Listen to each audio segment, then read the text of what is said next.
जय हिंद दोस्तों, मैं नवीन शर्मा आप सभी का स्वागत करता हूं। आशा करता हूं आप सब एकदम अच्छे हैं, एकदम बेहतरीन है। एक बार सारे प्यारे दोस्त बताएंगे आप सब कैसे हैं।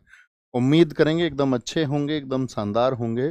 और दोस्त हम पहुंच चुके हैं प्रैक्टिस सेट नंबर 8 पर। एक बार आप लोग थम्स अप करके बताएं कि आप एक अच्छा रिवीजन कर रहे हैं। ठीक है, और रोज हम आपको टारगेट्स देते हैं। हो सकता है कि बहुत सारे साथियों के टारगेट्स पूरे होते हों, बहुत सारों के नहीं होते हों। शुभम भाई एक पोल क्रिएट करो, यस और नो से कितने लोगों को अब तक जो टारगेट्स दिए हैं उस पर वो काम कर रहे हैं। एक बार यस लिख के दिखाना कि हाँ भैया हम उस पर कमांड बना रहे हैं, क्योंकि हम पहले भी पढ़ चुके थे तो इसलिए रिवीजन में हमको कम समय लगता है। कितने ऐसे हैं कि नहीं जी, नहीं मैं तो पहले भी नहीं पढ़ा था और अब भी नहीं पढ़ रहा हूँ और कल को भी नहीं पढ़ूंगा, ऐसे कितने हैं ये बताना। तो मैं उम्मीद करूंगा कि क्योंकि 3-4 दिन तक हम वही एक टारगेट देते रहते हैं तो 3-4 दिन में वो कवर हो जाता होगा। बहुत बढ़िया। निम्नलिखित में से किस राज्य में चू फाट नृत्य किया जाता है? तो चू फाट कहाँ का है? ये साथी आपका सिक्किम का है। क्या बोलेंगे? सिक्किम का है। सिक्किम का किसके लिए होता है याद रख लेना। बर्फीला परिसर ये आपका कंचनजंगा पर्वत के लिए होता है। किसके लिए? कंचनजंगा। कंचनजंगा जो माउंटेन है, कंचनजंगा पर्वत के लिए ये होता है। कंचनजंगा पर्वत के लिए। और कंचनजंगा पर्वत कहाँ पर है साथी? आपका सिक्किम में है। सिक्किम के बाकी भी बताओ मुझे फटाफट से। सिक्किम के और दो तीन बताओ, दो तीन कौन कौन से हैं भैया? सिकमारी कहाँ का है? सिकमारी कहाँ का है? सिकमारी दो दो डांस बताओ सब जगह के। कौन से दो सबसे इंपॉर्टेंट है? सिकमारी है आपका, चुटकी है, चुटकी है, चुटकी। मारूनी कहाँ का है? मारूनी, मारूनी भी आपका ये साथी आपका सिक्किम का है। वेस्ट बंगाल ने। नागालैंड सबसे ज़्यादा पूछे जाते हैं, बताओ कौन कौन से हैं भैया? रिंगमा है। रिंगमा। नाग कैसे चलता है? रेंग रेंग के चलता है। जेलियांग क्या है? जेलियांग। जेलियांग बहुत पूछा जाता है। कहाँ का है? आपका नागालैंड का है। आलू युट्टू कहाँ का है? आलू युट्टू, ठीक है, आलू युट्टू। नूरालिम कहाँ का है? नूरालिम। नूरा लिम ये कहाँ का है साथी? आपका नूरा लिम बोले, नूरा लिम बोले, दोनों नाम पूछे जाते हैं। तो ये नागालैंड का है। अच्छा मुझे आप बताओ त्रिपुरा के कुछ बताओ। त्रिपुरा के दो डांस बता दो त्रिपुरा के। दो कोई डांस त्रिपुरा के। तो लेबांग हो गया आपका, लेबांग हो गया। माई माता आता है, यहाँ पर क्या आता है? माई माता। माई माता आता है। मोसक सुलमानी आता है। क्या आता है? मोसक सुलमानी। मोसक सुलमा डांस पूछा जाता है। हिक हक पूछा जाता है। डेलो पूछा जाता है। वेलकम पूछा जाता है। आपका हिक हक पूछा जाता है। आपका ये याद रखना। असम के बताओ कोई दो डांस। असम, असम के कोई दो डांस बताओ। तो क्या बोलेंगे? बिहुआ होता है वहाँ पर, बिहुआ होता है। कली गोपाल होता है। खेल गोपाल होता है। कौन सा होता है? कली गोपाल भैया। खेल गोपाल होता है। बुग रूम्बा होता है। क्या होता है? बुग रूम्बा होता है। बुग रूम्बा। तबल चोंगली होता है। क्या होता है? तबल चोंगली। तबल चोंगली होता है। तबल चोंगली होता है। ठीक है। मिजोरम की क्या पहचान बता रखी मैंने आपको? टम और लम। जैसे खानटम है, ठीक है, चेलम है, ये सब कहाँ के हैं? मिजोरम के हैं। कहाँ के बोलेंगे भैया? इनको हम कहेंगे आपका मिजोरम के। कोई दो डांस हम आपसे पूछे मिजोरम के बताओ। ये सबसे ज़्यादा पूछे जाने वाले स्टेट है। मिजोरम के अगर पूछे टम और लम होते हैं। खानटम हो गया, जैसे कि खानटम हो गया आपका। चेलम हो गया, चेलम। क्या बोलोगे? टम और लम किसी भी डांस में आए वो मिजोरम के होंगे। ठीक है। पाखू पिला पूछा जाता है। पाखू पिला कहाँ का है? ठीक है। बहुत जोर से भूख लग रही है, कुछ खिला पिला, ऐसे याद रखना। पाखू पिला को। किसको? पाखू पिला को। मेघालय का बताओ। मेघालय के कौन कौन से पूछे जाते हैं? दो कोई महत्वपूर्ण। मेघालय का नोंगक्रम है। क्या? No crime, no crime. मैंने फिर भी मैं क्या कर दिया? उसने घायल कर दिया, मैं घायल कर दिया। नो क्राइम हो गया आपका। लाहो होता है। लाहो। बेहिंदी खलम है। क्या बोलोगे?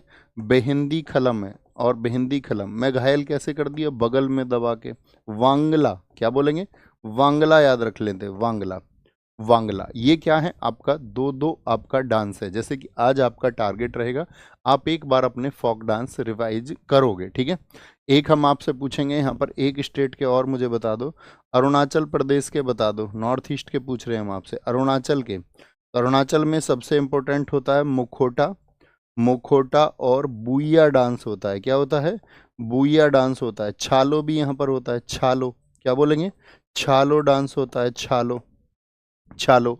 अभी मैंने कल आपसे पूछा था, एक मुझे बताओ, जो हमने मणिपुरी में भी आपको बताया था, लाई हरोवा। मणिपुरी क्लासिकल डांस में लाई हरोवा किस राज्य में होता है?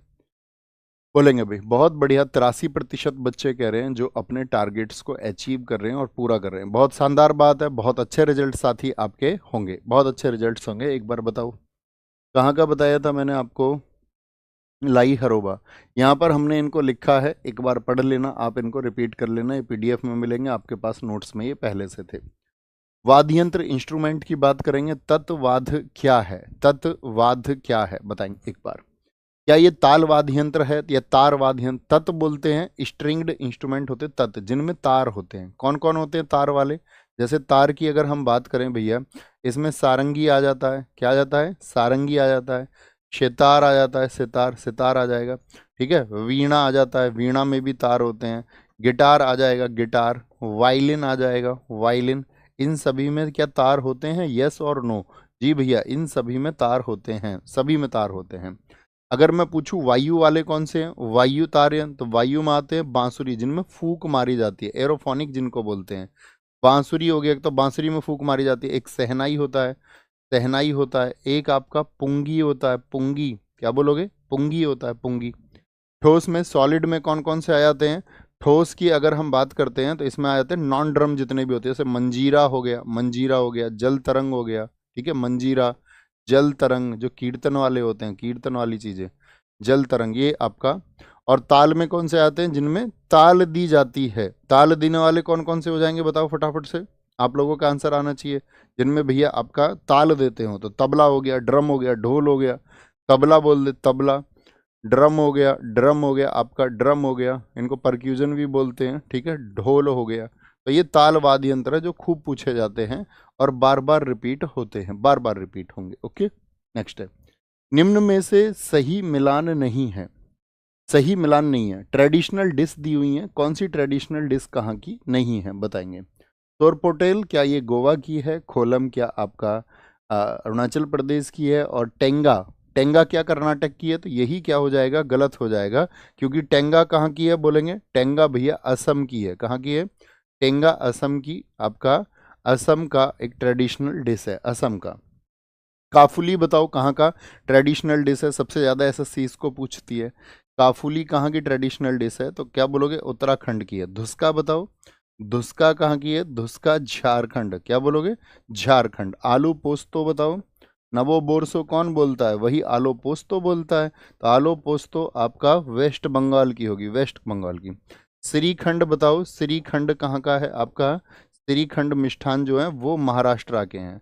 अप्पम कहाँ पर चलता है? अप्पम, अप्पम केरला का है। क्या बोलोगे? अप्पम केरला का है। लिट्टी चोखा बताओ, लिट्टी, लिट्टी चोखा कहाँ का है? लिट्टी चोखा, तो लिट्टी चोखा बोलेंगे भैया, लिट्टी चोखा आपका बिहार में। कहाँ पर? बिहार में। ढोकला बताओ कहाँ पर चलता है? ढोकला, ढोकला बोलो, ढोकला, तो ढोकला आपका महाराष्ट्र में चलता है। कहाँ पर? महाराष्ट्र में, गुजरात में। अब तो सब जगह मिलने लग गया है हालांकि, लेकिन यहाँ की ट्रेडिशनल डिश है, ट्रेडिशनल जिस आपका ट्रेडिशनल डिश है। रोगन जोश कहाँ का ट्रेडिशनल डिश है? रोगन जोश, तो रोगन जोश है आपका जम्मू एंड कश्मीर का। कहाँ का? जम्मू एंड कश्मीर का। पखाला भाटा बताओ, पखाला, पखाला भाटा कहाँ की ड्रेस, ओ सॉरी, कहाँ का ट्रेडिशनल डिश है पखाला भाटा? तो ये बोलेंगे ओडिशा का है भैया। कहाँ का है? ओडिशा का है। पखाला भाटा कहाँ का है? वो साथी ओडिशा का ट्रेडिशनल डिश है, ट्रेडिशनल डिश। शतरंज कैसलिंग निम्नलिखित में से किस खेल से संबंध रखता है? ये तो नाम ही आ गया, तो यहाँ स्पोर्ट्स देना चाहिए था, स्पोर्ट्स में शतरंज, शतरंज हो गया। अच्छा आप मुझे बताओ, शतरंज में टोटल कितने खाने होते हैं? टोटल कितने ब्लॉक्स होते हैं? टोटल खाने होते हैं उसमें कितना? 64 होता है। यानी कि कैसे बना होता है? 8 × 8 का। तो 8 8 एक तरफ, 8 खाने एक तरफ, तो ऐसे बॉक्स हो जाता है पूरा। तो एक रंग के, एक रंग के कितने होंगे? एक रंग के कितने खाने होंगे? एक रंग के भैया 32 खाने होते हैं। ठीक है, 32 खाने, 32 खाने, देखा है ना आपने? ऐसे होगा आपका। तो ये खाना जिस रंग का होगा तो ये अलग होगा, जैसे ये ब्लैक हो गया तो ये वाइट होगा। ठीक है, इस तरह से होता है। तो आधे आधे हो जाएंगे, आधे आधे। तो कैसलिंग क्या होता है? प्लेयर्स की पोजीशन चेंज करना। एक पक्ष में कितने खिलाड़ी होते हैं? 8 होते हैं। 8 कैसे कैसे होते हैं मुझे बताओ? 8 खिलाड़ी कैसे कैसे होते हैं? तो आप कहोगे 8 होते हैं, 8 तो प्यादे ही हो जाते हैं। शुरुआत में 8 प्यादे, उनके पीछे जो खिलाड़ी होते हैं आपका 8 तो पाउंस ही हो जाते हैं। क्या हो जाते हैं? पाउंस हो जाते हैं, प्यादे हो जाते हैं, सबसे आगे होते हैं। दो बिशप हो जाते हैं जिनको कैमल या ऊंट आप कुछ कहते होंगे, ठीक है। दो आपका हॉर्स हो जाते हैं, घोड़े हो जाते हैं, दो घोड़े हो जाते हैं, दो इसमें हाथी हो जाते हैं, ठीक है, हाथी। दो लैम्पून हो गए, दो हाथी, रूक्स बोलते हैं उनको, घोड़े बोल देते हैं। दो हाथी हो जाते हैं आपका, एक किंग हो जाता है, एक क्वीन हो जाती है, वजीर बोल देते हैं, एक रानी हो जाती है। अब एसएससी क्या करता है, इनकी चाल भी पूछ लेता है, कई बार इनकी चाल भी पूछ लेता है।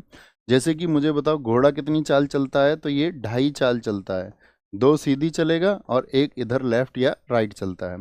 हाथी की चाल कैसी होती है बताओ, सीधा चलेगा और कितना भी चल सकता है, सीधा एकदम से कितना भी चल सकता है। राजा कितनी चलता है, सिर्फ एक चाल चलता है, एक चाल चलेगा किधर भी चलेगा। जैसे ये वजीर या क्वीन है, ये कितना, किधर भी कितना भी, ये एक चाल, ये कितना भी, ठीक है, सीधा तिरछा कैसे भी, कोई नियम नहीं है। बिशप की बात करें, कैसा चलता है, कौन सिर्फ तिरछी चाल चल सकता है, तिरछा चलता है और कितना भी चल सकता है। ये क्या होता है, एक या दो चाल इसकी निर्भर करती हैं, ठीक है, ये बात याद रखेंगे। अगर पूछ ले इसमें पंक्ति कितनी होती है, तो ऐसे कुल मिलाकर के पंक्ति जो होती है 8 पंक्ति होती हैं, 8 ही स्तंभ होते हैं, ठीक है। कैसलिंग भी शतरंज की एक चाल है। प्रमुख खेल ट्रॉफी आपको आज एक बार बोलेंगे भी फटाफट से, बोलेंगे जी क्या बोलेंगे, वर्धमान ट्रॉफी का संबंध किस खेल से है, पावर लिफ्टिंग से है, भारोत्तोलन से, मुक्केबाजी से, या फिर कुश्ती से है। तो पावर लिफ्टिंग जो होती है वो भारोत्तोलन में होती है, भारोत्तोलन में। मुक्केबाजी की एक ट्रॉफी है आपका अद जाहिया ट्रॉफी, बहुत पूछी जाती है ये भी, अद जाहिया, अद जाहिया ट्रॉफी आपसे पूछे, या फिर बेल बेकर पूछ ले, बेल बेकर ट्रॉफी का संबंध किससे है, तो वो मुक्केबाजी से है। कुश्ती में तो भारत केसरी ही होता है, भारत केसरी होता है। एक वर्धमान शील्ड दी जाती है, भारत केसरी, देखिए ये है वर्धमान। और यहाँ अगर पूछ ले आपसे वर्धमान ट्रॉफी कहाँ से है, वर्धमान शील्ड, वर्धमान शील्ड, तो अब आंसर हो जाएगा हमारा कुश्ती, कुश्ती। मैं आपसे कुछ ट्रॉफी पूछूंगा, कुछ ट्रॉफी मैं आपसे पूछना चाहूंगा, मुझे बताना आप लोग, मुझे बताओ कार्बिलन कप और स्वेतलिंग कप किससे संबंध रखते हैं। कार्बिलान कप, कार्बिलान कप और आपका स्वेथलिंग कप, स्वेथलिंग कप किससे संबंध रखते हैं, स्वेथलिंग कप, ये दोनों किससे संबंध रखते हैं। तो आप कहोगे ये दोनों के दोनों संबंध रखते हैं टेबल टेनिस से। और टेबल टेनिस किस देश का राष्ट्रीय खेल है, क्या आप मुझे बता सकते हैं, टेबल टेनिस से, टेबल टेनिस से। अभी हम आपसे पूछे आर्थर वॉकर ट्रॉफी का संबंध किससे है, आर्थर वॉकर ट्रॉफी, तो ये है साथी आपका बिलियर्ड से, क्या, बिलियर्ड से इसका संबंध है, Arthur walker trophy, Arthur walker trophy. मुझे बताओ खैतान ट्रॉफी का संबंध किससे है, खैतान ट्रॉफी, तो खैतान ट्रॉफी बोलेंगे भैया वो आपका चेस से है, किससे है, चेस से उसका संबंध है, चेस से है। एजरा कप और राधा मोहन कप बताओ, एजरा कप और राधा मोहन कप ये दोनों किससे जुड़े हुए हैं, एजरा कप और राधा मोहन कप, तो ये दोनों संबंधित हैं आपका, एजरा कप और राधा मोहन कप ये किससे संबंधित है, एजरा कप और राधा मोहन कप पोलो से संबंधित है। पोलो में खिलाड़ियों की संख्या कितनी होती है भैया, 4 होती है, कितनी होती है, 4 होती है। होलकर ट्रॉफी, होलकर ट्रॉफी बताओ किससे संबंधित है, होलकर ट्रॉफी ये आपका ब्रिज गेम में होती है, किसमें, ब्रिज गेम में। एक आप हमें बताओ, ब्रिज गेम में एक आप बताओ मुझे, आपका वेलिंगटन ट्रॉफी का संबंध किससे है, वेलिंगटन, वेलिंगटन ट्रॉफी किस में होती है आपका, वेलिंगटन ट्रॉफी ये भैया आपका नौकायन यानी कि जो बोट रेसिंग होती है, क्या होती है, बोट रेसिंग होती है, इसी में आपका होती है। एक और आपका नेहरू ट्रॉफी होती है, क्या बोलोगे, नेहरू ट्रॉफी होती है, नेहरू ट्रॉफी वो भी किससे है, नौकायन से। अच्छा सेंटेनियल कप बताओ किससे संबंधित है, सेंटेनियल, सेंटेनियल कप किससे संबंधित है, तो सेंटेनियल कप जो है साथी आपका वो है वॉलीबॉल से। वॉलीबॉल में खिलाड़ियों की संख्या कितनी होती है, 6 होती है भैया, 6 होती है। एक राइडर कप बताओ, राइडर कप किससे संबंधित है, राइडर हो गया, डनहिल कप हो गया, डनहिल कप हो गया, ठीक है, राइडर होता है, डनहिल कप होता है, और क्या बोलते हैं उसको, सर्किट कप होता है इसी में, सर्किट कप, सर्किट कप, ये सब किससे संबंधित हैं, गोल से, किससे, गोल्फ से इनका संबंध है, गोल्फ से, ठीक है, गोल्फ से। तो ये कप पूछे जाते हैं और बहुत पूछे जाते हैं। नेक्स्ट है, ये आपका कप लिखे हुए हैं, इसमें सबसे चर्चित आपके एग्जाम में जो लगभग हर दूसरे सेट में पूछा जाएगा, संतोष ट्रॉफी। एक डूरंड कप सबसे पुराना है, सबसे पुराना है, ठीक है, इनके वर्ष आपको पता होने चाहिए। ये दोनों तो याद करके एग्जाम में जाना ही जाना। एक सबसे पुराना हॉकी का कप कौन सा होता है, बताओ जी फटाफट से। हॉकी का सबसे पुराना कप कौन सा है, तो बैटन कप है, बैटन कप। ये क्वेश्चन भी बहुत पूछा जाता है। अर्जुन पुरस्कार के बारे में निम्नलिखित कथनों पर विचार करें। सबसे पहले तो आंसर करो कि अर्जुन पुरस्कार की शुरुआत कब हुई थी दोस्त, अर्जुन पुरस्कार की। तो सहानंद महादेव सेट्टी 1972 में अर्जुन पुरस्कार प्राप्त करने वाले पहले कबड्डी खिलाड़ी हैं। जी भैया, सेट्टी साहब पहले कबड्डी खिलाड़ी हैं। अर्जुन पुरस्कार की स्थापना 1961 में हुई थी और जब ये 20 खिलाड़ियों को दिया गया था। एकदम ठीक बात है। जीएस रंधावा एथलेटिक्स में, नंदू नाटेकर बास्केटबॉल में और सलीम दुर्रानी क्रिकेट में पहले प्राप्तकर्ताओं में शामिल हैं। तो आप क्या बोलोगे, जी भैया ये आपने हमको पिछले नायक सीरीज में भी बता रखे थे, कौन कौन पहला था, कौन कौन पहला था। जब नायक सीरीज में बताया था और अभी पूछा गया था आपका किसमें, सीजीएल प्रीलिम्स में पूछा गया था, सेम क्वेश्चन। डी, क्या बोलेंगे, अर्जुन पुरस्कार के बारे में कथनों पर विचार करना है। तो क्या है, तीनों के तीनों ठीक हो जाएंगे, तीनों के तीनों क्या हो जाएंगे। अर्जुन पुरस्कार की शुरुआत कब हुई है, 1961 में हुई है, 1961 में, 1961 में, ठीक है, 1961 में। यहां देखना, अर्जुन पुरस्कार 1961 में किन किन लोगों को मिला था, यानी कि पहली बार। तो जीएस रंधावा एथलेटिक्स में, नंदू नाटेकर बैडमिंटन में, सरबजीत सिंह। ये एक बार पढ़ लेंगे, थम्स अप करें जी भैया। क्रिकेट का बहुत पूछा जाता है, फुटबॉल बहुत पूछा जाता है, बैडमिंटन बहुत पूछा जाता है, एथलेटिक्स बहुत पूछा जाता है आपका, और बास्केटबॉल, बास्केटबॉल। हॉकी के लिए पुरुषों में पूछ ले तो पृथ्वीपाल सिंह होंगे, कौन होंगे, पृथ्वीपाल सिंह होंगे, ठीक है, ये याद रखना। और आपका इधर टेनिस में श्री आर कृष्णन और हल्दवाल उदयचंद, उदयचंद किस में है आपका, कुश्ती में होंगे, कुश्ती में होंगे, ठीक है। कोई दिक्कत, कोई परेशानी, आगे आएंगे। ये देखेंगे आपका 2024 में जिन लोगों को मिले हैं, 2024 आप करंट अफेयर्स में पढ़ चुके होंगे, बोलेंगे जी, आप कहेंगे जी भैया। एथलेटिक्स का हम याद रखेंगे, एथलेटिक्स का हम शतरंज का याद रखेंगे, वंतिका अग्रवाल, क्या बोलोगे, वंतिका अग्रवाल को हमको याद रखना है, भूलना नहीं है। सुखजीत सिंह हॉकी को याद रखेंगे, सुखजीत सिंह हॉकी को जरूर याद रखना है। और आपका ये आपका 2024 के खिलाड़ियों में मुख्य खिलाड़ी रहेंगे आपका। 2024 के आपको साथी, आपका जो रिसेंट में राजीव गांधी खेल रत्न पुरस्कार जिनको मिला वो पता है क्या आपको, मुझे बताओ एक बार, चलो इसमें ही पूछ लेते हैं। 2024 में जो खेल रत्न मिला है इनको, 2024 में जिनको खेल रत्न पुरस्कार मिला है, यानी कि मेजर ध्यानचंद खेल रत्न पुरस्कार, किसी एक व्यक्ति का नाम लिखो आप, कितने लोगों को मिला है ये बताओ, दूसरा क्वेश्चन मेरा। तो खेल रत्न पुरस्कार इसमें आपका प्रवीण कुमार को मिला है। तो प्रवीण कुमार जो है, इनका संबंध किस खेल से है, ये पैरा एथलीट है भैया। कौन है ये आपका पैरा, पैरा एथलीट है। कौन साहब है ये, पैरा एथलीट है, पैरा एथलीट है, ओके, पैरा एथलीट है। दूसरी अगर हम बात करते हैं, डी गुकेश का संबंध किससे है, डी गुकेश का संबंध है आपका शतरंज से, किससे है, डी गुकेश का संबंध है आपका शतरंज से। तीसरा आपका हरमनप्रीत सिंह, क्या बोलोगे, हरमनप्रीत सिंह का संबंध किससे है, तो हरमनप्रीत सिंह का संबंध है आपका, हरमनप्रीत सिंह का हॉकी से, किससे है, हॉकी से इनका संबंध है, हॉकी से। चौथा, मनु भाकर का संबंध किससे है, मनु भाकर, मनु भाकर का संबंध है साथी आपका शूटिंग से, किससे है, शूटिंग से संबंध है मनु भाकर का। तो ये चार लोग हैं जिनको आपका खेल रत्न पुरस्कार मिला, खेल रत्न पुरस्कार मिला है, ये बात याद रख लेना। कोई दिक्कत, कोई परेशानी। सर खेतान ट्रॉफी आपका शतरंज में भी होती है ना, हाँ जी शतरंज में होती है। निम्नलिखित में से किस संगीतकार ने अनूप राग विलास नामक पुस्तक को लिखा, अनूप राग विलास, पंडित कुमार गंधर्व है, एकदम से सही बात है, पंडित कुमार गंधर्व हैं। इनको कुमार गंधर्व की जो उपाधि मिली थी, कुमार गंधर्व, वो शंकराचार्य जी ने इनको उपाधि दी थी। पंडित जसराज, इनकी भी कोई बुक है क्या, हाँ जी भैया, इनकी बुक का नाम है, इनकी बुक है रसराज। कौन सी बुक है इनकी, रसराज बुक को इन्होंने लिखा है, रसराज बुक को। पंडित बिरजू महाराज, इनकी किताब कौन सी है, इनकी किताब है, इनकी बुक का नाम है रस गुंजन। क्या बोलोगे, इनकी बुक पूछी जाती है रस गुंजन किताब, रस गुंजन, ठीक है। पंडित दिवाकर कैकिनी, इनकी हम नहीं जानते, शायद लिविंग म्यूजिक कुछ करके किताब है इनकी, कैकिनी। आगे आएंगे, यहाँ पर देखें, मुझे बताओ एक जो सबसे ज्यादा पूछी जाती है, मियाँ की मल्हार, ये किसकी है, मियाँ की मल्हार, मियाँ की मल्हार ये किसकी रचना है, ये साथी संगीतकारों में तानसेन की रचना है, किसकी, तानसेन की। एसएससी द्वारा खूब पूछी जाती है, संग्रह चूड़ामणि किसकी बुक है, क्या बोलोगे, संग्रह चूड़ामणि किसकी बुक है, बताओ जी।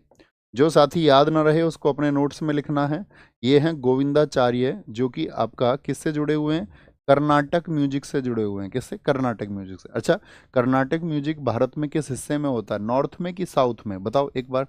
नॉर्थ में होता है कि साउथ में होता है? एक किताब मुझे बताओ, जर्नी विद है, journey journey with A 100 strings, journey with A 100 strings. 100 strings का मतलब समझ रहे हो, संतूर, 100 तारों वाला।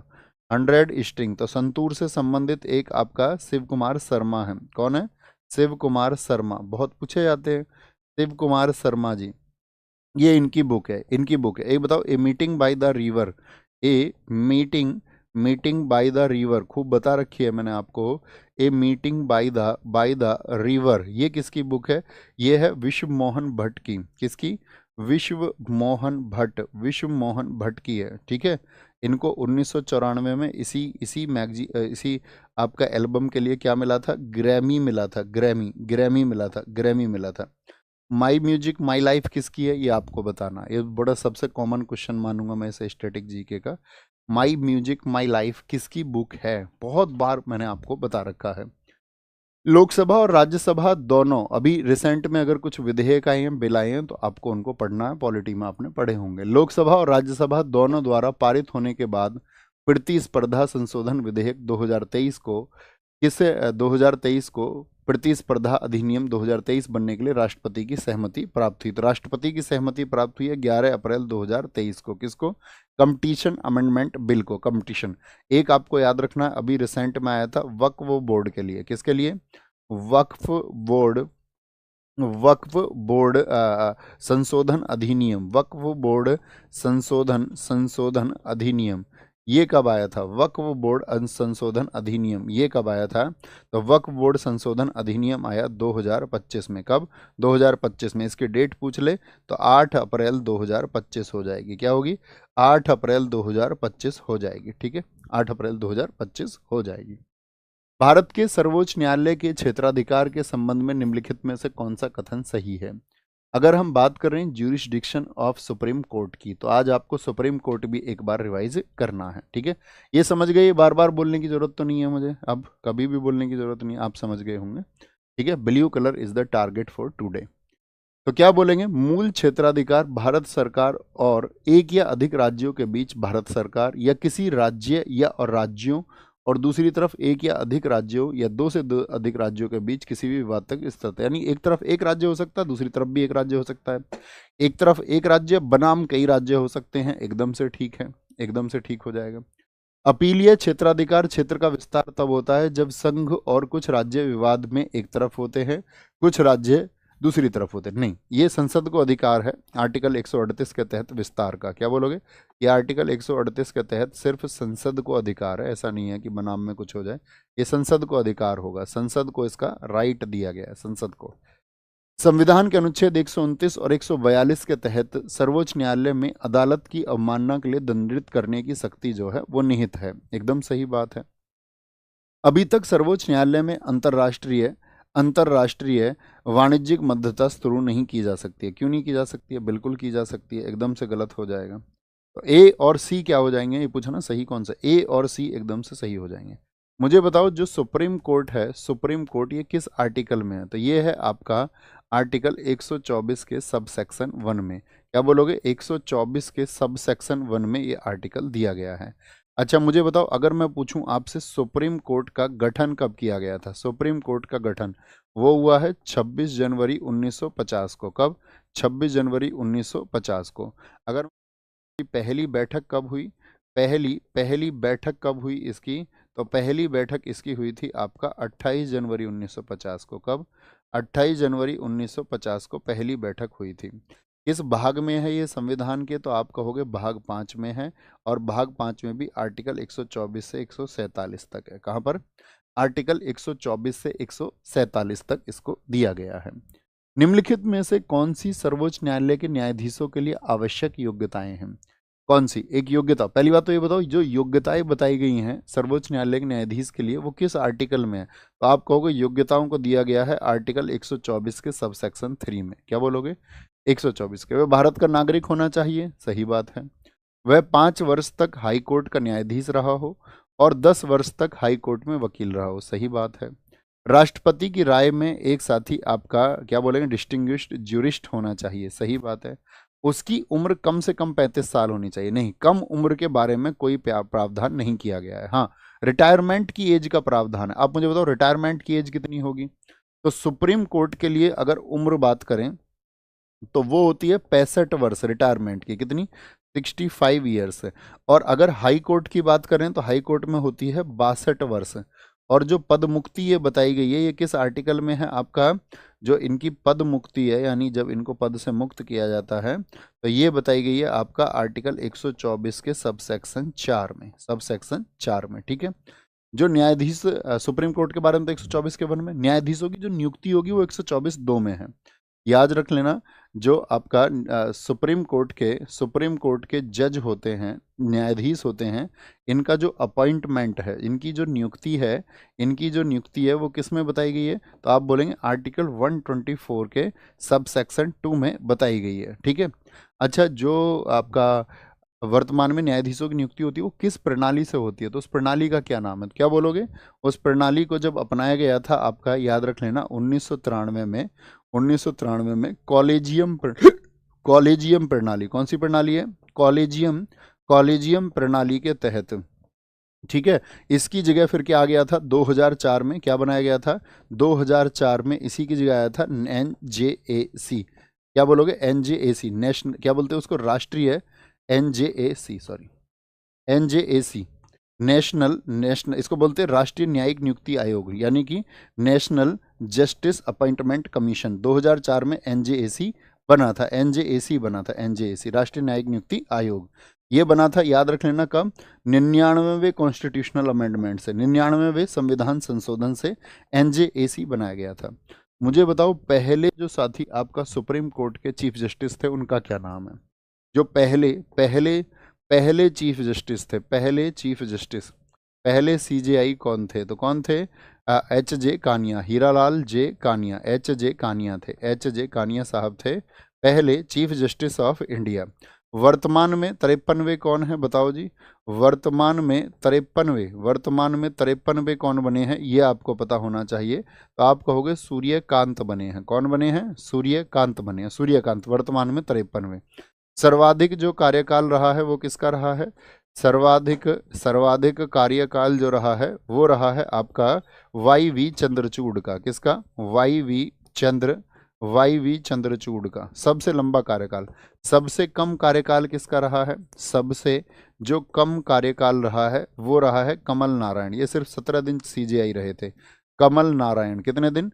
ये सिर्फ 17 दिन रहे थे। और ये 2696 दिन रहे थे, 2696 दिन। और ये सिर्फ 17 दिन रहे थे। कौन? कमल नारायण। भारतीय संविधान के निम्नलिखित में से किस अनुच्छेद में सर्वोच्च न्यायालय को अभिलेख न्यायालय यानी कि कोर्ट ऑफ रिकॉर्ड बनाया गया? यानी इसकी जो सुनवाइयां हैं उनको कहीं और इस्तेमाल किया जा सकता है और उनको सुरक्षित भी रखा जाता है। तो ये बताया गया है आर्टिकल 129 में। किसमें? आर्टिकल 129 में। आर्टिकल 127 भी इंपॉर्टेंट है। इसमें एड हॉक जजेस की बात की गई है, तथर्थ न्यायाधीश। मेरा प्रश्न है, जो तथर्थ न्यायाधीश शब्द है ये किस देश से भारत के संविधान में लिया गया है? तथर्थ न्यायाधीश किस देश से लिया गया है, ये बताइए फटाफट से। आर्टिकल 129 हो गया। आर्टिकल 126 भी इंपॉर्टेंट है। उसमें एक्टिंग जजेस की बात की गई है। एक्टिंग जो चीफ जस्टिस ऑफ इंडिया होते हैं। कार्यकारी मुख्य न्यायाधीश की बात की गई है। कार्यकारी मुख्य न्यायाधीश की बात की गई है। एक्टिंग चीफ जस्टिस की बात की गई है। जब पद रिक्त हो, क्या बोलेंगे? पद रिक्त हो। तदर्थ न्यायाधीश जो पद है इसको हमने किस देश से लिया? ये मेरा क्वेश्चन है आपसे। US से? गलत है आंसर। गलत आंसर है। फ्रांस से लिया गया है इसको। कहाँ से लिया गया है? इसको फ्रांस से लिया गया है। सबका आंसर गलत है। ठीक है, ये तो कॉमन क्वेश्चन है। क्या बोलेंगे? फ्रांस से लिया गया। अच्छा मुझे बताओ, जो CJI की सैलरी होती है वो कितनी होती है? CJI की जो वेतन होता है 2.8 लाख रुपए होता है, यानी कि 2,80,000 रुपये। और अन्य का कितना होता है? अन्य का आपका 2.5 लाख रुपए होता है। क्या होता है? अन्य का 2.5 लाख होता है। अन्य का 2.5 लाख होता है। ठीक है, ये बात याद रखेंगे। भारतीय संविधान के अनुच्छेद 130 के अनुसार उच्चतम न्यायालय दिल्ली में अथवा ऐसे स्थान या अन्य स्थानों में अधिविष्ट होगा जिन्हें नियत करे। यानी कि सुप्रीम कोर्ट कहाँ होगा? दिल्ली में होगा, अन्य किसी स्थान पर भी हो सकता है। संसद उसको बताएगी विधि निर्माण के माध्यम से? नहीं जी, भारत का मुख्य न्यायाधीश ये बात तय करेंगे और राष्ट्रपति के अनुमोदन से ये बात वो तय करते हैं, आर्टिकल 130 में। आर्टिकल 131 भी बहुत इंपॉर्टेंट, नहीं 31 नहीं 32 इंपॉर्टेंट। आर्टिकल 132 में क्या है बोलेंगे? जो सुप्रीम कोर्ट में अपील होती है, लेकिन किन मामलों में अपील होती है? संवैधानिक मामलों में, इन कॉन्स्टिट्यूशनल मैटर्स हैं। संवैधानिक मामलों में अपील कहाँ बताई गई है? संवैधानिक मामलों में जो अपील होगी, संवैधानिक मामलों में अपील वो 132 के अनुसार होती है, और 133 के अनुसार होती है दीवानी मामलों में अपील। दीवानी मामलों में यानी appeal in civil matters, appeal in civil matters. और 134 में क्या बताया गया है? क्या बोलेंगे? Appeal in criminal matters, appeal in criminal matters, आपराधिक मामलों में, आपराधिक मामलों में अपील, आपराधिक मामलों में अपील। अभी मैंने बताया था मूल क्षेत्राधिकार का विस्तार जो बताया गया है वो किस में बताया गया? आर्टिकल 138 में बताया गया है। क्या बोलेंगे? 138 में। 23 जून 1757 को ब्रिटिश ईस्ट इंडिया कंपनी ने इनमें से किस युद्ध में बंगाल के नवाब पर निर्णायक जीत हासिल की थी? बंगाल के नवाब आप पढ़ेंगे, उसमें प्लासी का युद्ध भी आएगा, आपका बक्सर का युद्ध भी आएगा। बताएंगे जी एक बार क्या होगा? तो सारागढ़ी, ये तो बहुत पुराना है, सिखों का 1897 का, 1897 का। बक्सर का युद्ध 22 और 23 अक्टूबर को हुआ था 1764 में, 22 और 23 अक्टूबर। अंग्रेजी राज की स्थापना का कारण किस युद्ध को कहेंगे बताओ जी? तो स्थापना बक्सर के युद्ध से हुई, लेकिन प्लासी का जो युद्ध हुआ ये 23 जून 1757 को हुआ, ये मैंने कल भी बताया था आपको, 1757। बताओ किस नदी के किनारे ये लड़ा गया था? किस नदी के किनारे लड़ा गया था? जो प्लासी का युद्ध है ये भागीरथी नदी के किनारे लड़ा गया था, भागीरथी। कहाँ पर? आपका बंगाल में लड़ा गया था। और किस जिले में लड़ा गया था? तो याद रखना, नादिया जिले में लड़ा गया था। कहाँ पर? नादिया, नादिया जिले में लड़ा गया था, नादिया जिले में। इससे पहले आपको पता होना चाहिए, प्लासी के युद्ध में मैंने बताया था किस किस के बीच में हुआ कल? तो प्लासी हुआ क्लाइव और सिराजुद्दौला के बीच में। इससे पहले एक घटना हुई थी, आपको पता हो तो, ब्लैक होल की घटना। ठीक है, ब्लैक होल ट्रेजेडी, इसकी डेट आपको बतानी है। ब्लैक होल ट्रेजेडी जो हुई थी, जब सिराजुद्दौला ने क्या कर दिया था, आपका 146 लोगों को एक कमरे में बंद कर दिया, सुबह 23 जिंदा करे, 123 मर गए थे, 123 मर गए थे। तो ये ब्लैक होल ट्रेजेडी की जो डेट है ये बहुत पूछी जाती है, 20 जून 1756 है। ये अंग्रेजों के साथ में सिराजुद्दौला ने किया था। सिराजुद्दौला का बहुत खौफ था, इसीलिए सिराजुद्दौला के खिलाफ उन्होंने साजिश रची। और याद रख लेना, इसमें आपका पूछा जाता है कि सिराजुद्दौला का कौन सा जो सेनापति था जो बिक गया था, जो साथी आपका बिक गया था। तो बिक कौन सा गया था प्लासी के युद्ध में? याद रखना कौन है? एक तरफ क्लाइव है, क्लाइव है, क्लाइव है, और वर्सेज सिराजुद्दौला है। तो सिराजुद्दौला का कौन सा सेनापति था? सेना तो बड़ी थी सिराजुद्दौला के पास में, बहुत पीठ था इसको, लेकिन हिंदुस्तान में कुछ लोग बिकाऊ होते हैं जो कभी भी अपने आदर्शों को बेच सकते हैं। तो सिराजुद्दौला क्या बोलेंगे, आपका दुनिया में ही होते हैं, हिंदुस्तान में क्या सब जगह होते हैं। तो सिराजुद्दौला का जो सेनापति था वो था मीर जाफर, मीर जाफर, मीर जाफर, क्योंकि इसको इन्होंने लालच दे दिया था क्लाइव ने, अंग्रेजों ने। हिंदुस्तान में ये बहुत हुआ, ठीक है, अंग्रेज लालच देते गए और लोग खुद को बेचते चले गए, लोग खुद को बेचते चले गए। आगे आएंगे। हैदराबाद का अंतिम निजाम या शासक कौन था? पहली बात तो हैदराबाद का संस्थापक बताओ। हैदराबाद का संस्थापक, तभी तो अंतिम पर जाओगे। हैदराबाद का जो संस्थापक है वो कौन था? हैदराबाद का संस्थापक कौन था? तो क्या बोलोगे? संस्थापक था भैया चिंगकलिज खान, जिसको मीर कमरुद्दीन भी कहा जाता है। चिंगकलिज, क्या बोलोगे? चिंगकलिज खान था, चिंगकलिज खान था। और अंतिम था मीर उस्मान अली। भारत की आज़ादी के समय पर मीर उस्मान अली था, और ये उस समय पर दुनिया का सबसे अमीर व्यक्ति था मीर उस्मान अली, ठीक है, हैदराबाद में, ठीक है। तो मीर उस्मान अली, तो ये कहाँ पर था? हैदराबाद। हैदराबाद का जो विलय हुआ था किस ऑपरेशन से हुआ था? हैदराबाद का विलय आपको याद होगा, कई सारी जब रियासतें थी, देसी रियासतें, उनको छूट मिल गई थी वो हिंदुस्तान जाएं या पाकिस्तान में जाएं, बहुत सारी को मिलाया गया। त्रावणकोर था, भोपाल था, आज़ादी के बाद में मिलाई गई। जूनागढ़ था जिसको जनमत संग्रह से मिलाया, विलय पत्र से मिलाया कश्मीर को। ऐसे ही हैदराबाद को कैसे मिलाया? ऑपरेशन पोलो से मिलाया था। किससे? हैदराबाद का विलय, हैदराबाद का विलय हुआ था आपका ऑपरेशन पोलो से। क्या बोलोगे? किस किस किस वर्ष में हुआ था ऑपरेशन पोलो? तो ये 1948 में हुआ था। क्या बोलोगे? 1948 में हुआ था। कभी भी पूछे भारत की आज़ादी से पहले सबसे बड़ा सामंती राज्य कौन सा था, तो सबसे बड़ा जो सामंती व्यवस्था जहाँ पर चलती थी राजपाट, तो वो कौन था, वो आपका यही हैदराबाद था, हैदराबाद था। अच्छा, हैदराबाद याद रख लेना,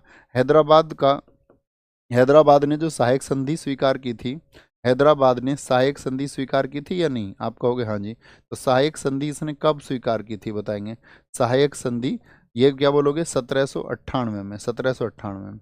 सहायक संधि ये किसकी थी, इसका कभी भी पूछे आपसे फादर कौन है, जनक कौन है, तो जनक तो फ्रांसीसी गवर्नर था डुप्ले, लेकिन इसको जो इस्तेमाल किया, जो हैदराबाद के साथ में की 1798 में, ये वेलेजली ने की, किसने, वेलेजली जो गवर्नर था, वेलेजली ने इसको किया था, वेलेजली ने, ठीक है, वेलेजली ने, ठीक है।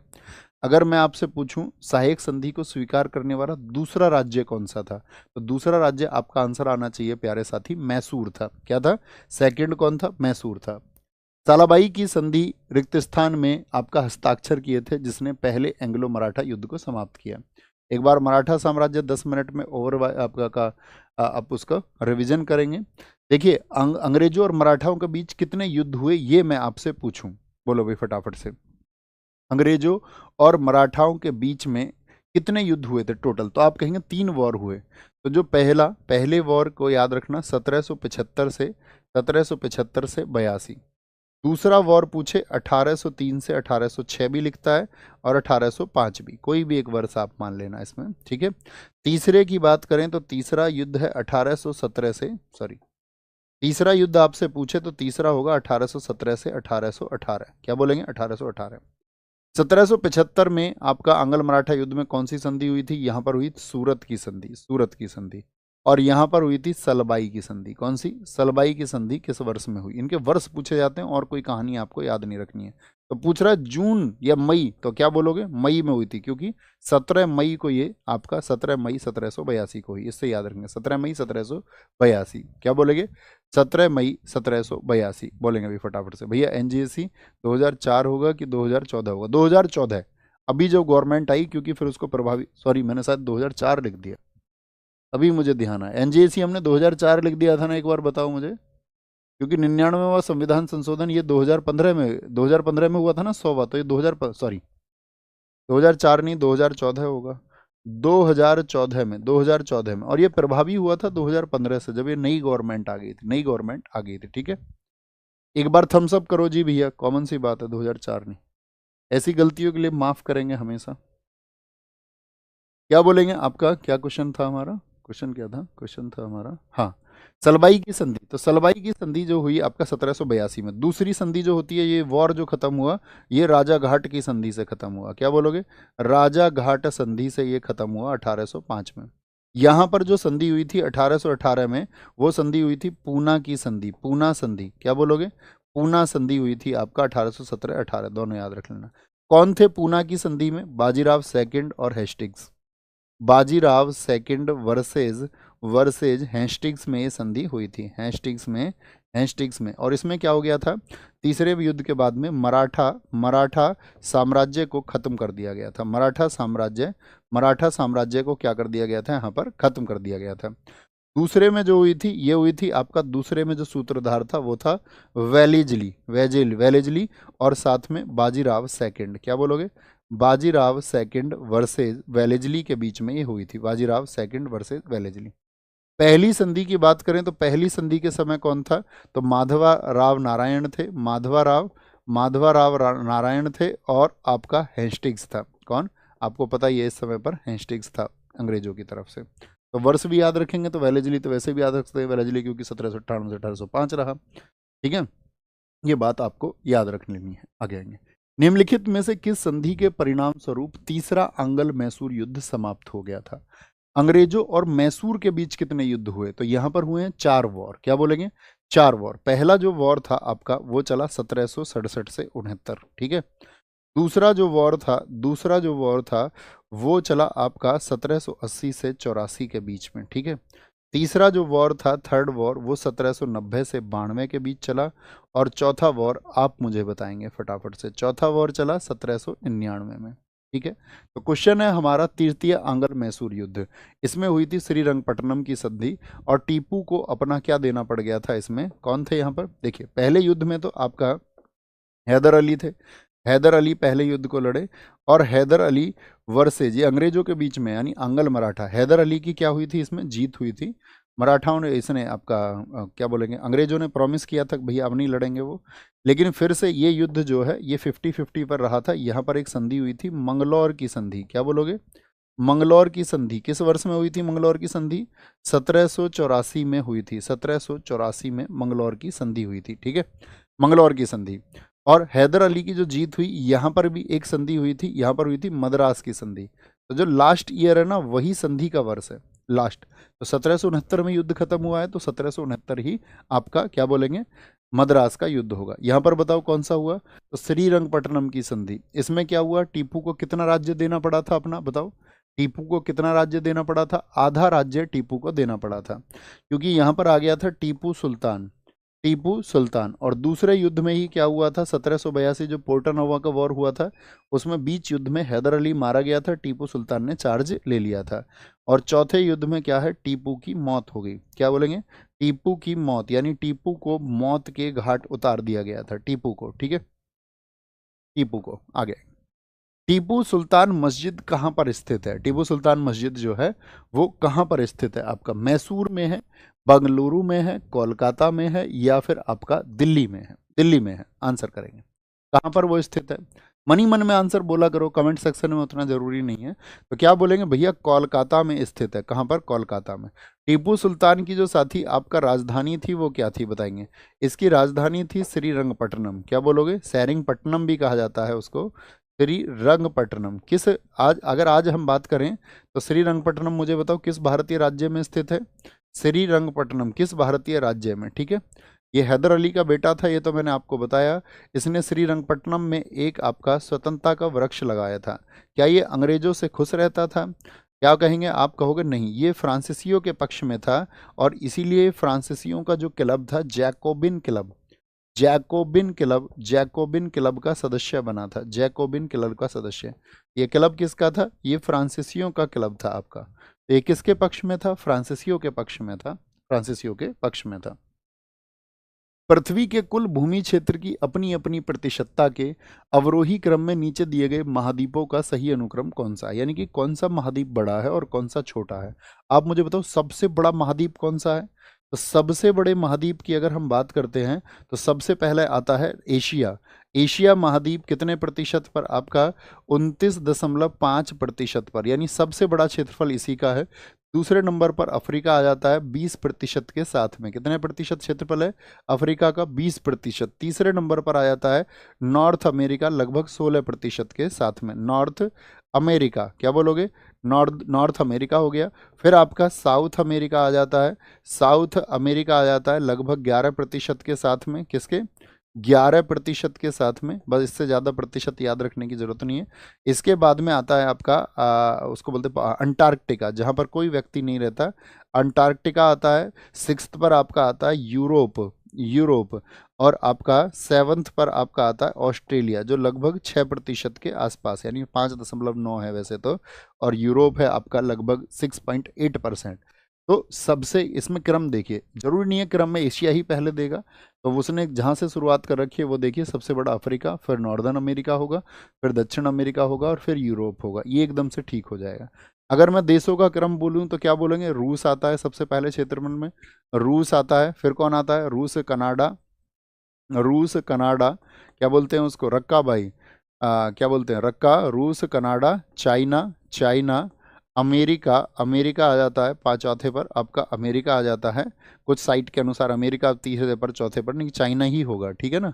ब्राज़ील होता है आपका, ब्राज़ील होता है, ब्राज़ील। छठे पर आता है आपका ऑस्ट्रेलिया, ये देशों की बात कर रहे हैं, देशों की बात कर रहे हैं। और 7वें पर आता है अपना प्यारा देश भारत, तो भारत क्षेत्रफल में कौन से नंबर पर आता है, 7th पर। और 8वां देश कौन सा है, तो 8वां है अर्जेंटीना, क्या बोलोगे, अर्जेंटीना 8वां है, 8वां है। अच्छा, जनसंख्या में भारत दूसरा है, किसमें, चाइना के बाद में। मैं एक बात और बताऊं मुझे थम्स अप करके, आदर्श सर जो करंट अफेयर्स आपको पढ़ा रहे हैं वो पढ़ रहे हो ना आप प्रॉपर, आप लगातार उसको पढ़ रहे हैं ना साथी, मैंने आपको गाइड किया था उसके लिए, क्योंकि मुझे जो मैंने कहा था आपसे कि ऐसा हो सकता है कि करंट अफेयर्स, क्योंकि इस बार दिया उन्होंने दिल्ली पुलिस ने GS/करंट अफेयर्स, तो यानी कि करंट अफेयर्स में इकोनॉमिक करंट अफेयर्स आपका, और जो आपका कॉमन करंट अफेयर्स है वो काफ़ी पूछी जा सकती है। रिसेंट की बुक्स हो गए, रिसेंट के अवार्ड्स हो गए, रिसेंट का स्पोर्ट्स हो गया जी। ओके, फिर ठीक है। निम्नलिखित में से कौन सा युग्म है जो देश और राजधानी सही सुमेलित नहीं है? सही सुमेलित नहीं है। Suriname Georgetown, Paraguay Asuncion, Peru Lima. और एक शिवम सर की जो कंप्यूटर की क्लासेस है वो जरूर करना है, ठीक है? आगे आएंगे। तो कौन सा युग्म है जो देश राजधानी सही सुमेलित नहीं है? सूरीनाम की राजधानी क्या जॉर्ज टाउन है? नहीं जी, सूरीनाम की जो राजधानी है वो पारा मारीबो है। क्या है? पारा मारीबो है, पारा मारीबो। एक बार आप देश और उनकी राजधानी याद करेंगे। जॉर्ज टाउन जो है वो गुयाना की कैपिटल है। किसकी? गुयाना की है, गुयाना की राजधानी है, गुयाना की। पराग्वे की एसेंसियोन है, एकदम से ठीक। पेरू की लीमा, फिजी की सुबह है, फिजी की सुबह। अल्जीरिया की राजधानी बताओ, अल्जीरियस है। उज्बेकिस्तान की राजधानी बताओ आप मुझे। उज्बेकिस्तान की कैपिटल क्या होगी? उज्बेकिस्तान की राजधानी है दोस्त आपका ताशकंद। क्या है? ताशकंद है। तजाकिस्तान की राजधानी क्या है? तजाकिस्तान की राजधानी क्या है? तजाकिस्तान की राजधानी है दुशानवे। क्या बोलोगे? दुशानवे है। किर्गिस्तान की राजधानी बताओ। किर्गिस्तान की कैपिटल क्या है? किर्गिस्तान की है बिस्केक। क्या बोलेंगे? बिस्केक उसकी कैपिटल है, बिस्केक है, बिस्केक। लेबनान की राजधानी बताइए, लेबनान की राजधानी।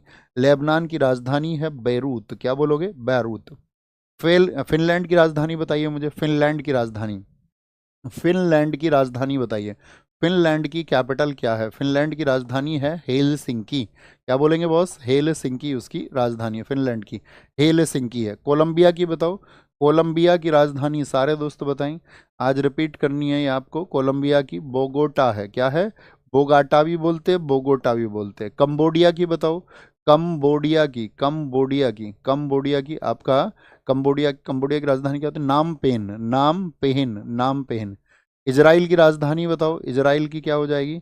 इजराइल की जेरूसलम हो जाएगी। क्या हो जाएगी? जेरूसलम हो जाएगी। हंगरी की राजधानी बताओ, हंगरी की क्या है? हंगरी जो कैपिटल है उसकी राजधानी क्या है? हंगरी की राजधानी है बुडापेस्ट। क्या हो जाएगी? बूढ़ा आदमी हंगरी होता है तो पेस्ट भी खा लेता है, पेस्ट भी, ठीक है? ऐसे याद रखो, हंगरी बुडापेस्ट। क्या होगा? वुडा, वुडा, वुडा, वुडा। बहुत सारे दोस्तों का आंसर आए। बाल्टिक गणराज्यों में निम्नलिखित में से कौन शामिल नहीं है? बाल्टिक स्टेट किस किस को कहा जाता है आपका? कौन शामिल नहीं है? नहीं है पूछा है। डेनमार्क शामिल है, डेनमार्क है, फिनलैंड है आपका, और साथ ही लिथुआनिया है। डेनमार्क, फिनलैंड और लिथुआनिया, ये ग्रुप्स होते हैं, आपने ज्योग्राफी में पढ़े होंगे, कुछ कंट्रीज को नाम दिया जाता है। तो डेनमार्क, फिनलैंड और लिथुआनिया वाले क्षेत्र को बोलते हैं बाल्टिक स्टेट, बाल्टिक सागर के पास में। तो कौन नहीं है? 2 और 4 नहीं होंगे। अच्छा, स्वर्णिम अंध्रचंद्र कौन से देशों को कहा जाता है? क्या बोलेंगे? स्वर्णिम, जो हेमी आपका मून होता है, स्वर्णिम गोल्डन हेमी मून, इसमें किस किस को रखा जाता है? स्वर्णिम अर्धचंद्र में, क्या बोलोगे? स्वर्णिम अर्धचंद्र में किन देशों को रखा जाता है? तो स्वर्णिम अर्धचंद्र में पाकिस्तान, अफगानिस्तान और ईरान आते हैं। कौन आते हैं? पाकिस्तान, पाकिस्तान, अफगानिस्तान और ईरान आते हैं। पाकिस्तान, अफगानिस्तान और ईरान आते हैं। जैसे आपने एक ग्रुप और सुना होगा कंट्रीज का, हॉर्न ऑफ अफ्रीका, जो कि अफ्रीका के, क्या बोलोगे, सींग पे है आपका, इधर एशिया की तरफ, हॉर्न ऑफ अफ्रीका। तो हॉर्न ऑफ अफ्रीका में कौन कौन शामिल है? इसमें 4 कंट्रीज आती हैं आपका। कौन कौन सी? इथोपिया, जिबूती, इरिट्रिया और सोमालिया।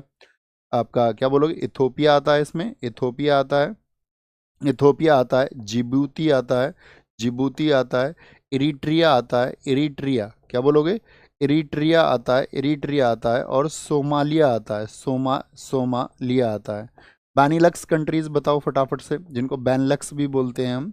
बैनिलक्स कंट्रीज कौन कौन सी हैं? बैनिलक्स कंट्रीज, तो इसमें तो नाम से ही आ जाती हैं, बेल्जियम, नीदरलैंड और लग्जमबर्ग। क्या बोलोगे? बेल्जियम, बेल्जियम, नीदरलैंड, नीदरलैंड और लग्जमबर्ग। क्या बोलोगे? लग्जमबर्ग। ये साथी आपका बेनिलक्स में आ जाते हैं। स्कैंडिवेनियन कंट्रीज कौन कौन सी हैं बताओ? स्कैंडिवेनियन कंट्रीज बोलेंगे अभी फटाफट से। स्कैंडिवेनियन कंट्रीज, स्कैंडिवेनियन कंट्रीज में कौन कौन से आते हैं? स्कैंडिवेनियन देशों में जो आते हैं, नॉर्वे, स्वीडन आते हैं, बेहतरीन देश जो है नॉर्वे, स्वीडन जो सूचकांक में हमेशा अगली दृष्टि में रहते हैं, आइसलैंड होता है, आइसलैंड होता है, और आपका आइसलैंड होता है, और डेनमार्क होता है। आपने पढ़े होंगे ना, हमेशा सूचकांक पढ़ते हैं आप कॉम्पिटिटिव एग्जाम के साथ में, सूचकांकों की स्थिति करंट अफेयर्स में आपको पता होना चाहिए। क्या बोलेंगे? सूचकांकों की स्थिति आपको पता होना चाहिए, बोलेंगे अभी फटाफट से। सारे लोग बताएंगे एक बार, सब लोगों का आंसर आना चाहिए। जैसे कि आपने देखा होगा इन देशों को बनाया किसने है, तो आप कहोगे इन देशों को बनाने वाले, इन देशों को जो बनाने वाले हैं आपका, इन देशों को जो बनाने वाले हैं वो कौन लोग हैं, तो वो इसी देश के निवासी होंगे। सूची 1 को सूची 2 से सुमेलित करिए।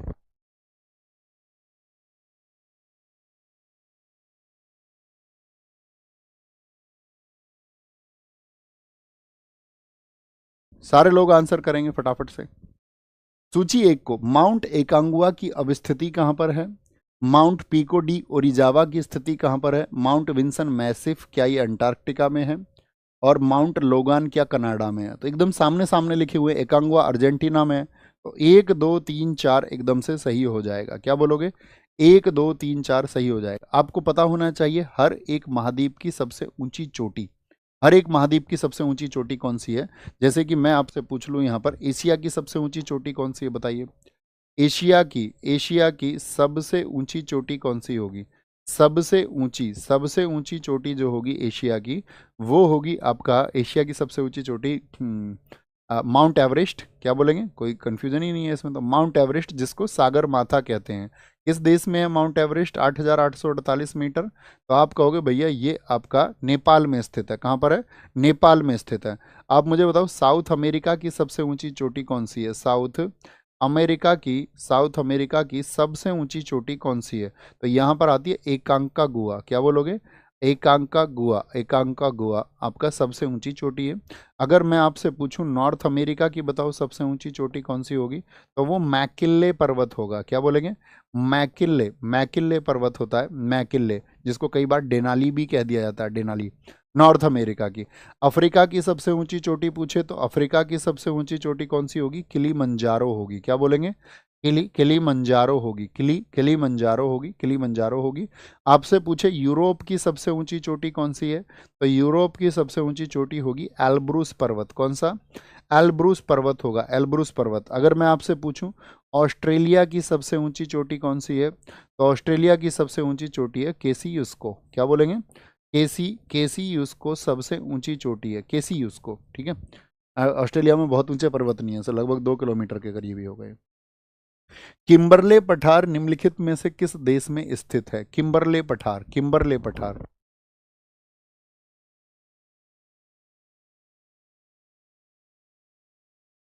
बोलेंगे भाई फटाफट से। किम्बरले पठार निम्नलिखित में से किस देश में स्थित है? किस देश में स्थित?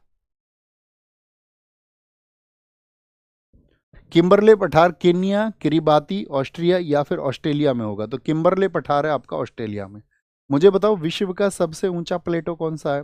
विश्व का सबसे ऊंचा पठार कौन सा है? विश्व का सबसे सबसे ऊंचा पठार, विश्व का सबसे ऊंचा पठार है वो तिब्बत का पठार है। क्या बोलोगे? तिब्बत पठार है, जिसको हम क्या बोलते हैं? दुनिया की छत बोलते हैं, रूफ ऑफ द वर्ल्ड कहा जाता है।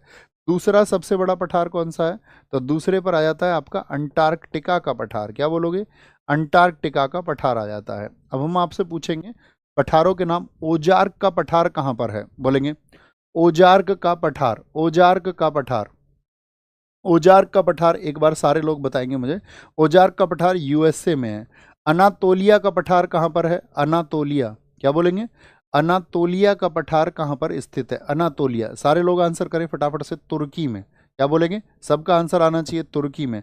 पोतवार का पठार बताओ कहाँ पर है? पोतवार, पोतवार जो प्लेटू है ये कहाँ पर है? आपका पाकिस्तान में है। लॉयस बताओ कहाँ पर है आपका? लॉयस की बात अगर हम करते हैं तो वो चीन में है। क्या बोलोगे? चीन में है। अबिसीनिया का पठार कहाँ पर है? अबिसीनिया, अबिसीनिया प्लेटू कहाँ पर है? तो अबिसीनिया जो प्लेटू है साथी वो इथोपिया में है। क्या बोलोगे? इथोपिया, इथियोपिया होता है वैसे तो, इथोपिया लिख के काम चल सकता है, इथोपिया लिख के काम चल सकता है।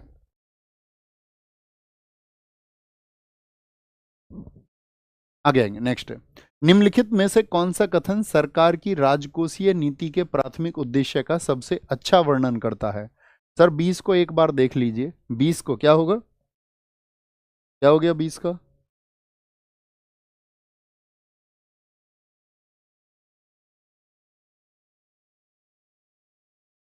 बाल्टिक गणराज्यों में निम्नलिखित में से कौन शामिल नहीं है? डेनमार्क और फिनलैंड शामिल नहीं है। Sorry sorry sorry sorry sorry sorry, हमने एक, दो और चार को लिखा। एक और तीन होगा, एक और तीन, एक और तीन आगे आएंगे। नहीं है पूछा है ना उसमें, हमने उल्टा उल्टा क्लिक कर दिया उसमें। निम्नलिखित में से कौन सा कथन है जो सरकार की राजकोषीय नीति के प्राथमिक उद्देश्य का सबसे अच्छा वर्णन करता है? क्या प्राथमिक नीति है? मुद्रा आपूर्ति और ब्याज दरों को कंट्रोल करना, अंतर्राष्ट्रीय व्यापार को बढ़ावा देना और भुगतान संतुलन को अनुकूल बनाए रखना, सरकारी व्यय और कराधान के माध्यम से समग्र मांग और आर्थिक गतिविधियों को प्रभावित करना, शेयर बाजार और वित्तीय संस्थाओं को विनियमित करना। ये तो सेबी का काम है। तो सरकार का काम है सरकारी व्यय और कराधान के माध्यम से जो मांग है और आर्थिक गतिविधियां उनको प्रभावित करना। पहली मानव विकास रिपोर्ट संयुक्त राष्ट्र विकास कार्यक्रम यूएनडीपी द्वारा वर्ष में प्रकाशित की गई थी। जो मानव विकास रिपोर्ट होता है कि किसी देश में मानव कैसे विकास कर रहे हैं, हमको अपने देश में भी ध्यान देना चाहिए इस बात पर। जैसे इसमें तीन चीज़ें देखी जाती हैं। एक तो जीवन प्रत्याशा, लाइफ क्या बोलेंगे, एक्सपेक्टेंस जो रेट होता है आपका। दूसरा शिक्षा हमारे देश में किस स्तर की चल रही है, शिक्षा सूचकांक, किस स्तर की शिक्षा चल रही है देश में, शिक्षा सूचकांक को देखा जाता है। और एक आय का स्तर देखा जाता है। यही बताते हैं कि देश जो है किन मानकों पर आगे बढ़ रहा है। तो यूएनडीपी द्वारा कब जारी किया गया था? 1990 में। किसने तैयार किया था? इसमें दो अर्थशास्त्री थे। एक तो महबूब उल हक, क्या बोलोगे, महबूब उल हक थे। और महबूब उल हक पाकिस्तान के अर्थशास्त्री थे, जिनके साथ में सहयोग किसने किया था? सहयोग किया था इनका अमर्त्य सेन ने। मुझे बताओ, अमर्त्य सेन को आपका उसके लिए जाना जाता है, आपका वेलफेयर इकोनॉमिक्स के लिए, कल्याणकारी अर्थशास्त्र के लिए। इनको नोबेल पुरस्कार कब मिला था? नोबेल बताएंगे। तो नोबेल पुरस्कार अमर्त्य सेन को मिला है 1998 में। किसके लिए? वेलफेयर इकोनॉमिक्स के लिए, कल्याणकारी अर्थशास्त्र के लिए। किसके लिए? कल्याणकारी अर्थशास्त्र के लिए, कल्याणकारी अर्थशास्त्र के लिए दिया गया है, कल्याणकारी अर्थशास्त्र के लिए दिया गया है 1998 में। अगर हम बात करते हैं आपसे, इनकी जो बुक है, बुक बताओ कौन सी है? इनकी बहुत चर्चित बुक है आपका द आइडिया ऑफ जस्टिस। क्या बोलोगे? The idea of justice. Idea of justice इन्होंने बुक लिखी। एक बुक लिखी है इन्होंने, poverty and inequality. Poverty and inequality, यानी कि गरीबी और अन अन अन अन क्या बोलोगे, पॉवर्टी एंड इनइक्वलिटी, इनइक्वलिटी। ठीक है, ये बुक इन्होंने लिखी, यानी कि गरीबी और असमानताएं भारत में कितनी है उस पर इन्होंने प्रकाश डाला है। अच्छा, अभी आपने पढ़ी होगी एचडीआई रिपोर्ट। अगर हम 2025 की बात करें तो इंडिया कौन से नंबर पर है? यानी हमसे बेहतर स्थिति में 129 देश हैं। तो क्या बोलेंगे, पहली जो अभी आई है 2025 में, 2025 में इसमें जो रैंक आई है वो रैंक आई है आपका 130। क्या बोलेंगे? 130, 130 रैंक कितनी आई है? 130 रैंक आती है। कितना? 130 रैंक। ये 2025 की हम बता रहे हैं। पहला नंबर किसका रहा? पहला नंबर रहा है, अभी जो हम नाम ले रहे थे, देश रैंकिंग में प्रथम रहते हैं, आइसलैंड। आइसलैंड ये पहला रैंक रहा है। अगर मैं आपसे पूछूं यूएनडीपी की स्थापना कब की गई? यूनाइटेड नेशन डेवलपमेंट प्रोग्राम, इसकी स्थापना हुई है 1965 में। और इसका हेडक्वार्टर है आपका नई दिल्ली में। कहाँ पर है? सॉरी, नई दिल्ली में नहीं न्यूयॉर्क में होगा। हेडक्वार्टर है इसका न्यूयॉर्क में, न्यूयॉर्क में। ठीक है भैया, ऐसी गलतियों के लिए हमें मासूम बच्चा समझ के माफ़ कर देना। ठीक है, अब मुझे बताओ फटाफट से। अच्छा, एक सवाल बताओ, नेताओं की छत गिरती है कि नहीं गिरती है? नेताओं के घरों की फटाफट से बताएं। हमारे जहाँ पर आपका आवास रहते हैं नेताओं के, अधिकारियों के, इनकी छत गिरती है कभी? नहीं गिरती है? बताओ जी। अफसरों के कार्यालयों की आपने देखे कि कहीं पर कार्यालय की छत गिरी और डिस्ट्रिक्ट मजिस्ट्रेट दब गए? कहीं देखा हो आपने कोर्ट में छत गिर गई, जज साहब दब गए, या कोई नेताजी दब गए? एक सांसद जी सोए हुए थे, रात को उनकी छत गिर गई, विधायक जी की छत गिर गई। सुना है तुमने? कब नहीं सुना ना। हमारे देश में स्कूलों की छत गिरती हैं। इसीलिए शिक्षा सूचकांक को आप ध्यान से देखना। जीवन के आप बारे जानते हो, देश में आय के बारे में भी आप जानते हो। आप में से ज़्यादातर बच्चे ग्रामीण क्षेत्रों से होंगे। ठीक है, चलो फिर ठीक है, तुम्हें पता होगा। इकोनॉमिक्स फुल फॉर्म की बात करेंगे। एफसीसीबी का पूर्ण रूप क्या है? एफसीसीबी का पूर्ण रूप क्या है? एफसीसीबी क्या बोलेंगे? फॉरेन करेंसी कॉमर्शियल बॉन्ड होता है, फॉरेन करेंसी कन्वर्टिबल बैंक्स होते हैं, फॉरेन करेंसी कन्वर्टिबल बॉन्ड होता है, फॉरेन करेंसी कॉरपोरेट बॉन्ड होता है। तो क्या बोलेंगे? फॉरेन करेंसी कन्वर्टिबल बॉन्ड होता है। ठीक है, फॉरेन करेंसी कन्वर्टिबल बॉन्ड। कितनी करेंसी आप कन्वर्ट करेंगे? इकोनॉमिक्स के फॉर्मेट में ईडीडी बताओ क्या होता है? ईडीडी होता है आपका एनहेंस्ड ड्यू डिलीजेंस, जिसमें कंपनी की जांच की जाती है सारी। एनहेंस्ड क्या बोलोगे? एनहेंस्ड एनहेंस्ड ड्यू डिलीजेंस होता है, ड्यू डिलीजेंस होता है, डॉक्यूमेंटेशन वगैरह ये सब देखा जाता है उसमें। ठीक है। ईपीएफओ क्या होता है? इसके तो फॉर्म भी निकलते हैं, आपने अक्सर देखा होगा। ईपीएफओ इसका फुल फॉर्म पूछा जाता है, तो ये होता है एम्प्लॉयज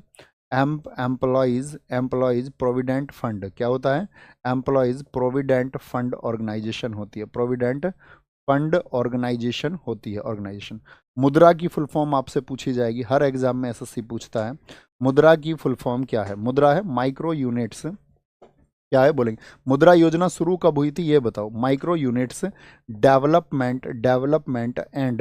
डेवलपमेंट एंड रीफाइनेंस। क्या बोलोगे? रीफाइनेंस एजेंसी होती है, रीफाइनेंस एजेंसी होती है। मुद्रा योजना जो हमारी शुरू हुई थी, पीएम मुद्रा योजना है ये शुरू हुई थी 8 अप्रैल 2015 को। कब? 8 अप्रैल 2015 को शुरू हुई थी। आईपीओ क्या होता है इकोनॉमिक्स के फॉर्म में? जैसे आपने देखा होगा अक्सर कंपनियों के आईपीओ आते रहते हैं, आईपीओ। तो ये क्या होती है? इनिशियल पब्लिक ऑफरिंग होती है, जनता के लिए दरवाजे खोले जाते हैं कंपनी में इन्वेस्ट करने के। इनिशियल पब्लिक ऑफरिंग क्या होती है? इनिशियल पब्लिक ऑफरिंग होती है, आईपीओ आता है। ठीक है। अब मुझे बताओ एक आपका अमरूत क्या होता है? अमरूत, अमरूत की बात करेंगे। अमरूत अटल मिशन रिजुविनेशन होता है, Atal mission Atal mission rejuvenation and urban transformation होता है, अर्बन ट्रांसफॉर्मेशन होता है अमरूत। क्या बोलेंगे? अमरूत। और अमरूत कब शुरू हुआ था? अमरूत योजना शुरू हुई थी जून 2015 में, नरेंद्र मोदी जी द्वारा ये लॉन्च की गई थी। ठीक है, हमारे देश के प्रधानमंत्री। हृदय योजना बहुत इंपॉर्टेंट है, हृदय योजना बताएंगे एक बार। हृदय योजना जो है साथी, ये आपका क्या है? हृदय है नेशनल हेरिटेज सिटीज, जो सांस्कृतिक शहर हैं हमारे देश के।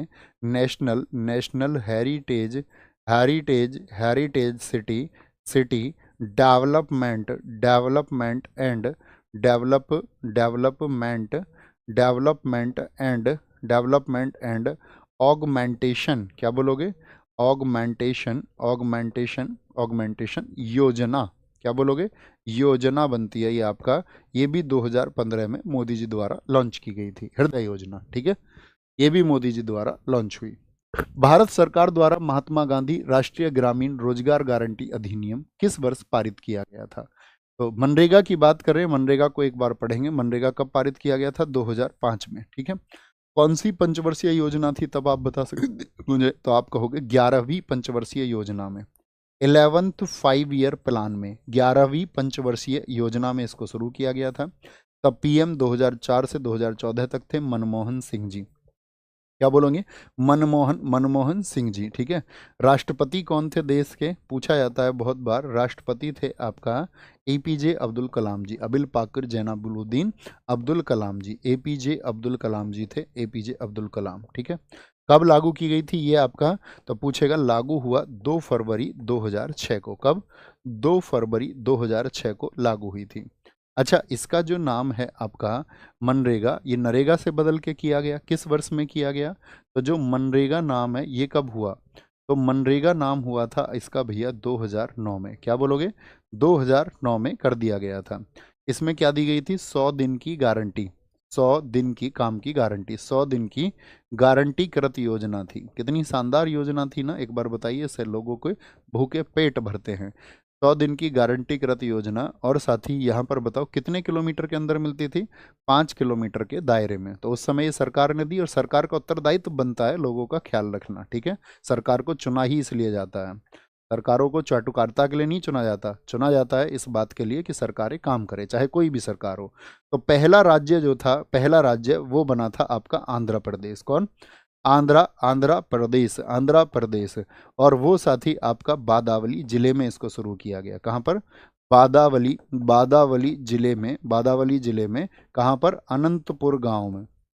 अनंतपुर गांव से इसकी शुरुआत हुई थी, अनंतपुर गांव से। अगर कभी पूछे मनरेगा को पूरे देश में, क्या बोलेंगे पूरे देश में कब लागू किया गया? तो पूरे देश में इसको लागू किया गया था, पूरे देश में इसको लागू किया गया था 1 अप्रैल 2008 को, 1 अप्रैल 2008 को। न्यूनतम मजदूरी लोगों को मिले, इसके लिए न्यूनतम मजदूरी अधिनियम आया था, मिनिमम वेजेस एक्ट, वो कब आया था बताएंगे? न्यूनतम मजदूरी अधिनियम कब आया था?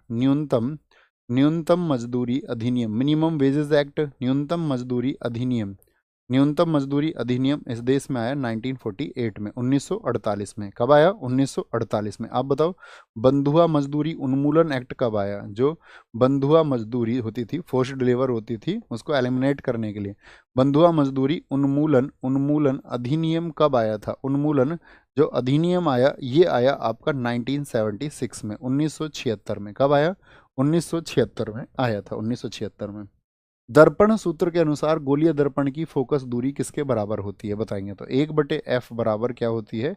1/v प्लस 1/u होता है। तो क्या बनता है? 1/f बराबर u इंटू वी, तो u प्लस v बन जाता है। तो f बराबर क्या बन जाता है? uv और अपॉन u प्लस v बन जाता है, u प्लस v। तो क्या बन जाएगा? uv upon u plus v बन जाएगा। ठीक है, कोई दिक्कत? अमोनिया का व्यावसायिक निर्माण किस प्रक्रिया से होता है? जब अमोनिया को बनाया जाता है तो किस प्रक्रिया से बनाया जाता है? एक बार आंसर करें। अमोनिया का ओसवाल्ड प्रक्रिया से बनाया जाता है क्या? ओसवाल्ड प्रक्रिया से बनता है आपका नाइट्रिक अम्ल। क्या बोलेंगे? नाइट्रिक अम्ल बनता है ओसवाल्ड प्रक्रिया से, यानी कि HNO3 होता है, HNO3। अच्छा, मैं आपसे एक फॉर्मूला पूछता हूँ, मुझे बताओ नाइट्रस एसिड किससे बनाया जाएगा? नाइट्रस एसिड तो HNO2 के द्वारा बनाया जाता है, HNO2 के द्वारा। हॉल प्रक्रिया किससे बनती है? आपका हॉल प्रक्रिया एल्यूमिनियम में प्रयोग होती है। क्या आपसे पूछे कभी भी एल्यूमिनियम का निर्माण किस विधि से होता है? एल्यूमिनियम का साथी जो निर्माण होता है वो किस विधि से होता है दोस्त? ठीक है। कॉन्टैक्ट प्रक्रिया किसमें इस्तेमाल होती है? ये H2SO4 के निर्माण में, जो सल्फ्यूरिक अम्ल होता है H2SO निर्माण में कॉन्टैक्ट प्रक्रिया प्रयोग होती है। हैबर प्रक्रिया की बात करते हैं, ये अमोनिया के निर्माण में प्रयोग होती है। किसमें? अमोनिया के निर्माण में। क्या आप मुझे बता सकते हैं पहली बार अमोनिया NH3 को किसने खोजा था? अमोनिया NH3 को किसने खोजा था? ठीक है, बोलेंगे जी। मनरेगा 2006 में लागू हुई दोस्त, वो मनरेगा ही बोलते हैं उसको, नाम नरेगा बोले मनरेगा बोले एक ही बात है, लेकिन उसमें नाम महात्मा गांधी नाम से कब किया गया ये पूछा जाएगा। ठीक है, पूछा जाएगा भैया। 10वीं पंचवर्षीय योजना होगी उसके किसके लिए? आपका मनरेगा के लिए नहीं यार। देखिए 2012 से 17 कौन सी थी? 2012 से 17 12वीं पंचवर्षीय योजना थी ना, है ना।